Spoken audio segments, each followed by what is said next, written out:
Штипскиот пинг-понгар Петар Костовски од денеска е во Луксембург, каде од утре, како дел од репрезентацијата, ќе ги брани боите на Македонија на Европското првенство, кое ќе се одржи во оваа земја на Бенелукс. Утре почува Европското првенство во Луксембург, каде што ќе настапи нашата селекција и во машка и во женска конкуренција.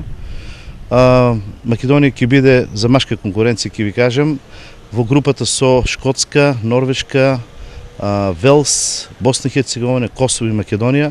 Првенството и во машка и женска конкуренција е поделено на 3 дивизии: шампионска, челендж и стандардна, а македонската репрезентација е во групата Ј, односно стандардна дивизија. Дамите, за разлика од машките, ќе се сретнат со Летонија, Естонија, Норвешка, како и Босна и Херцеговина и Шкотска. Македонските репрезентативци важат за фаворити во своите групи. Имаме шанси да направиме некој успех, бидејќи најквалитетното е отидено во Македонија, значи од Македонија во Луксембург, така се надеваме дека во оваа група можеме да бидеме први или втори. На Европското првенство во Луксембург ќе настапат вкупно 42 репрезентации кои ќе се борат за позициите од 1 до 33 место.